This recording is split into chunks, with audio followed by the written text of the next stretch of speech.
అందరికీ కూడా స్వాగతం సుస్వాగతం. ఈ రోజు మా పిల్లలు మీ అందరికీ కూడా ఒక చక్కని గీతాన్ని వినిపించబోతున్నారు. దేశభక్తి గీతం అండి.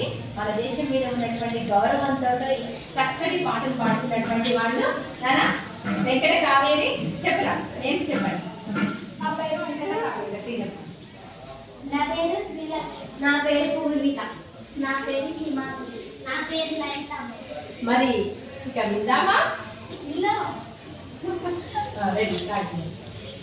శాంతి సహనం